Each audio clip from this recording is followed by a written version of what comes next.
What's up, guys? Major Chaos here. I'm coming at you with a Chaos Star Vader deck profile. One of probably my most played decks. One of my best decks, probably. So without further ado, let's get into it. I'm going to show you my star. I see a lot of people playing the new starter. Carbon is arguably my favorite starter because he essentially is very easy to use. Shove him in a soul, search your deck for whatever grade one you need in the situation. If it's the booster for your Vanguard, if it's a Zinc for resource management. Also, it thins your deck out, so a very good card. So I'm going to go to my grade 3s. Playing 4 Chaos Breaker Crisis. He's the grade 3 you want to be on, even though in this deck the other grade 3 likes me way too much, apparently. He says on Ride or on Stride, you counterblast 1 for them to choose a card and lock it. And he says during their turn, once per turn, you can, whenever something's unlocked, you can retire to draw. So, good cards are good. So, here's the other red-headed stepchild of the grade 3s, if you will.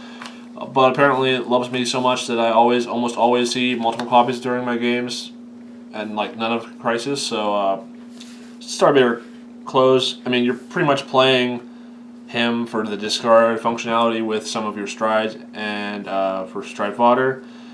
He says on Ride, you choose a card from your hand, discard it, soul charge 1, and you choose to do one of their units and lock it. But the effect you're playing him for is when he's discarded for the effector cost of a unit with a Chaos in its name, Soul Blast 1, your opponent essentially pull a card out of your opponent's hand, which is obviously why the deck's good. You want to pull cards out of your opponent's hand to make them cry. I mean, nothing wrong with that. Next, I'm going to my grade 2s. I play 3 of one of my... At first I was hesitant about this card, but now I love this card. I call him Dubstep Man. Starbaiter Dubstep. He's amazing. I don't really generally use the Soul Blast effect that often. You use him for honestly, if you have free Counterblast, it's Counterblast 1 on attack. He has plus 10k and you draw unless they lock a card, which is really, really good. I believe it's... Yeah, they pull a card out of your hand, or otherwise he gets plus 10 and you draw. Which this is really amazing for some card like late game shenanigans. Also, pressure is good.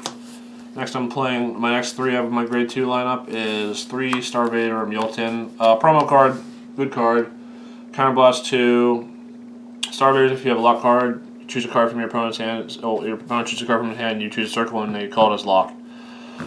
So you want to pull as many cards out of your opponent's hand as possible in this deck, so obviously you don't need to go into further why I play this card, it's amazing. 2 of a card that some might argue doesn't really see too much need in this deck anymore, but I still kind of like it because it's number 1, it's deck thinning, and it's just call a field for free. More or less, Counterblast 1, if you have a lock card, choose to search your deck for a grade 1, be it Zinc, be it the power booster that I talked about earlier, but most of the time you're going to be calling out Zinc to thin your deck out. Good card. Playing 2 Photon. Photon is, if your opponent has a lock card, you choose one of their cards, other cards and lock it, so you put him in here because some of your effects don't let you choose to lock, and he's also very nice. Lastly, we play 2 Globulus. I know a lot of the lists I see from Japan play like 4 of him because of their meta. He's still pretty good in certain matchups, and I do like him. So he's 2 just to have options there. That's why my grade 2 lineup is sort of toolboxy, if you will. So we're going to be going to grade 1s, and no deck will be complete unless you're a super aggressive person and playing no perfect cards. But you play 4 Starvader, this new Starvader perfect card, Thorium.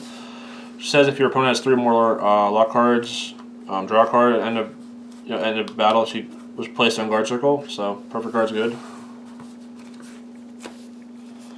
And we play 4 of one of the cards that helped make this deck relevant even before they got G support. Zinc. Essentially is Counterblast and Soul recharging ability, just resources, just really, really good. Unfortunately, this card I tend to damage a lot. But I mean, you only really need to see like maybe 2 of them in the game to use 2 of them in the game. So very good, strong card, obviously. 4 Starvaders, Stride Fodder. Effect is good. Use it occasionally, not bad.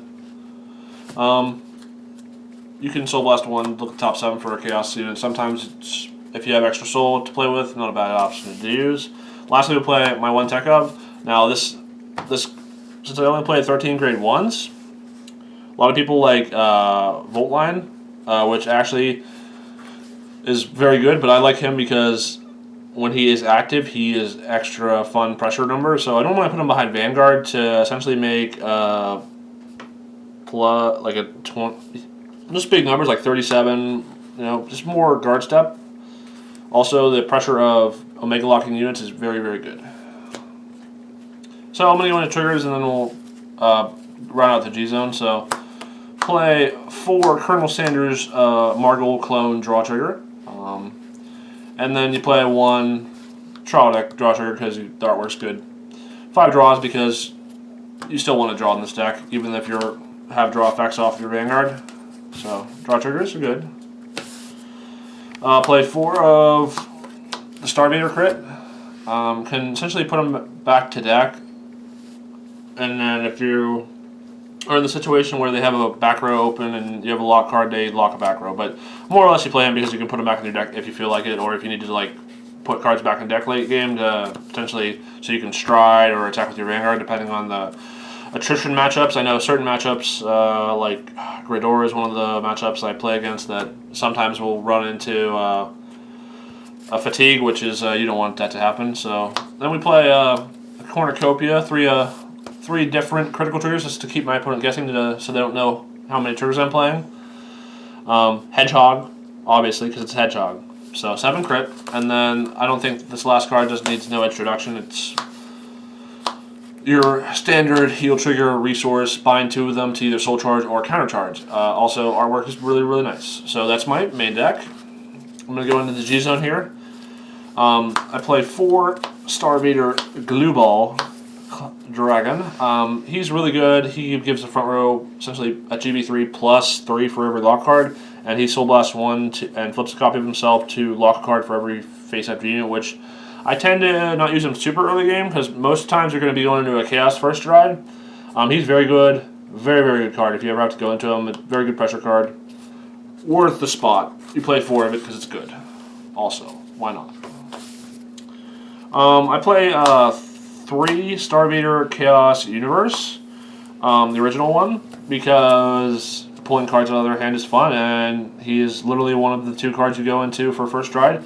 The other one is I play 1 Anthari for some of the matchups where they don't like to call, stuff out of their hand, so you can get free +2s. So if it's like an aggressive deck, like I think against Shadows, I would probably go into this, depending on how many cards they have in their field, just so I can potentially live out some of their Dragobis turns, which are really annoying. Yeah, so 4 universes, one being the Anthari, 3 being the original. Then you play 2 Crisis. Crisis is an amazing card. I don't think I have to explain to people that know what this does, but for people who don't know what it is, essentially it's Soul Blast 1 Digicard, flip a Chaos unit. No, just face down card in G zone. And essentially they choose 2 cards out of their hand, call them as locked, and then if they have 4 damage or less, you choose a lock card and they put it into their damage face down. So really, really good. Deal a damage or just push them to higher damage. Very, very good. Also pulls cards out of their hands, which is what the deck wants to do. Also, a fun fact, if you discard Close off of his discard cost, you can pull 3 cards out of their hand for Soul Blast 2, which is amazing. So I play 1 Stark. This is my last stride. Stark is there essentially just to excel to win some games. Like some games you just want to try to punch them to death, and Stark is amazing because it's poke, poke, poke. Really good card. I don't think I have to explain why Zero Dragons are good. This one is probably one of the top 3 in my opinion. Very, very strong card. So G-Guards, we play 2 of this unlock 2 to get him plus 10k. I kind of like using him in certain games to unlock cards during a battle phase to essentially draw a card. If I need to like search for Perfect Guard or search for extra shield if I don't think I'm going to live the turn. So also it never hurts to be very strategic with what you unlock. Very good card. Next I play this G-Guardian, which is a Soul Blast. If they have X amount of lock cards, you draw. I don't really use him. He's more flip fodder for my flip G-Guardian. Then we have Cosmo Wreath G-Guard, which is really good. It's counterblast 1. They choose a card in the background and lock it. Very good card. And then lastly we play this wonderful Flip G-Guardian that's counterblast 1, flip to G-Guard, and you lock cards and then they lock cards equal in the back row equal to the number of cards you locked, which I use this against blasters to F with their Margot plays, or Flogel plays, I'm sorry. And it's just a fun card. So that's my Chaos deck. Hope you guys enjoyed. Don't forget, like, comment, subscribe. If you can think of any other deck profiles you'd like us to do, just comment below. And thanks for watching, guys.